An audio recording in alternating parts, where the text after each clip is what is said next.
Fact-finding report on mob lynching in broad daylight in Mangalore. The report documents the brutal lynching of Mohammed Ashraf, a 39-year-old Muslim rag picker, in Kudupu Village, Mangalore, and critically examines the police and state complicity, including the lapses in the investigation.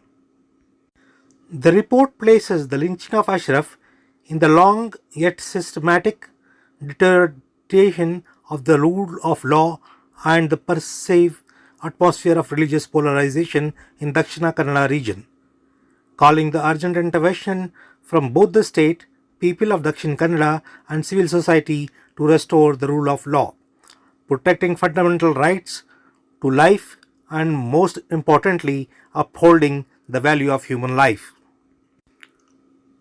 2 months after the lynching, the state has failed to appoint a special public prosecutor, provide the family of the deceased with the post-mortem report, and have not distributed victim compensation for the family as per Tahseen Poonawalla. The report places the incident in the context of escalating communal tensions in India, particularly following the Pahalgam terror attack in April 2025. The incident took place just 5 days after the Pahalgam attack, wherein the communalized media landscape and political rhetoric had led to an environment of anti-Muslim sentiment. On the occasion, a book titled Lost Fraternity, a Mob Lynching in Broad Daylight, a betrayal of the promise of the Constitution, was also unveiled by the people assembled on the dais.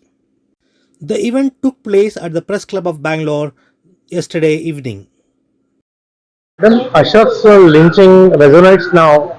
What is the progress in the case and where do you stand so far?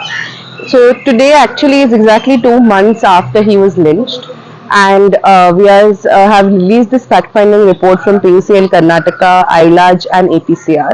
We had all gone to the scene of crime, and where things stand today is that after his lynching, we have our findings show us 4 very alarming findings. Firstly, that the cricket players who went and lynched him, after they lynched him, they went back to play cricket. And this is something we are all still grappling with, that what will we do with this kind of consciousness of people? We don't know. This is a call to look back to Baba Saheb Ambedkar's words on building a public conscience, on building constitutional morality. Secondly, we found the role of the police, that from the very first day, people including the police commissioner, the DCP and the ACP very well knew about the crime. They visited the scene of crime, and despite that they did not register an FIR. They filed an unnatural death report, and their explanation, the DCP Eleanor's explanation to us was that that when you are in the scene of crime, it is the medical expert who takes a call whether the body can be conclusively said to be lynched or to have murdered, or it's a suspicious death.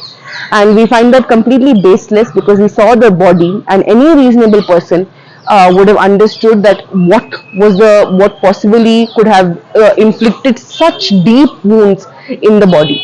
The third finding that we have that we want to highlight is the role of the Home Minister in this. The Home Minister shouted slogans of said that the deceased Ashraf shouted slogans of Pakistan Zindabad. But when we looked at the FIR, when we spoke to the people there was nothing pointing to any kind of slogans having been raised of Pakistan Zindabad. So it's really a question to be asked, that who told our Home Minister that Pakistan Zindabad was shouted?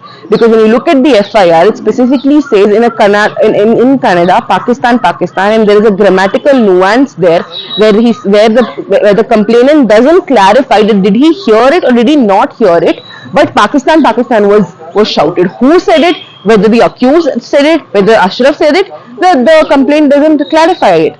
So in that context, to have communalized this and to say that was the pretext of on the pretext of him having shouted slogans he was killed is to have done such grave injustice to Ashraf and his family to have to justify in one way almost that he was lynched for a reason.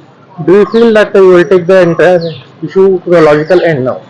That is the aim, that we will collectively work with other human rights organizations and activists to bring justice to the family of Ashraf in whatever way we can do, and we will be closely working and we will be submitting a copy of these reports to elected representatives and government officials and asking them to take action on the basis of it. The name, madam? Myetri, PUCL, advocate. There have been instances of lawlessness prevailing in coastal Karnataka. What is it all about that transpired here at Press Club?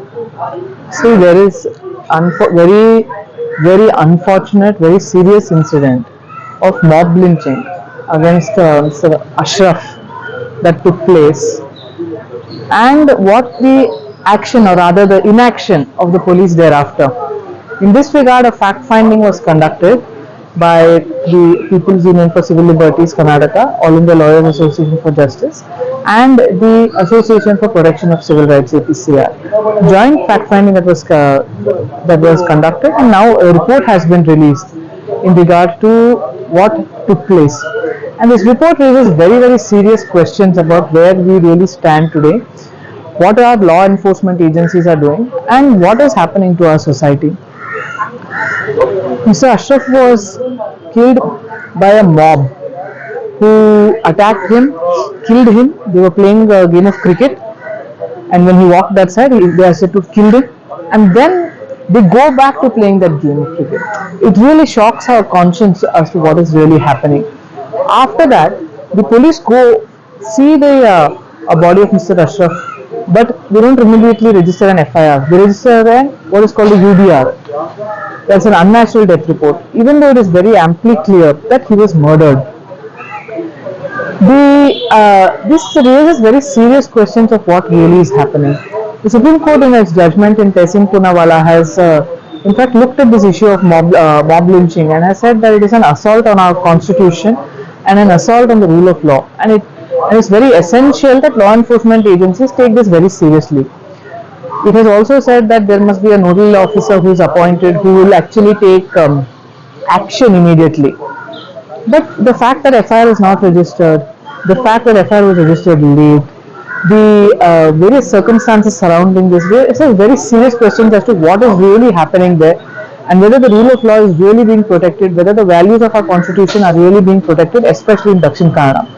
This is the third such report on Dakshin Kannada, and which raises serious questions about what has happened to the society over there, and especially the value of fraternity, what has happened over there, the rise of hate crimes in Dakshin Kannada.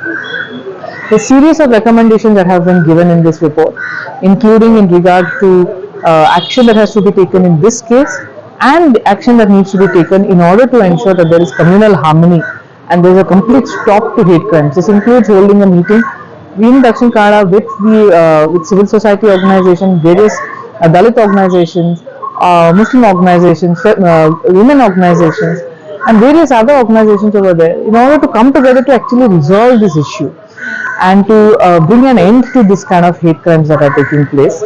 We are demanding that the government take immediate action in this regard. Now the report is out. Do you feel that truth prevails now?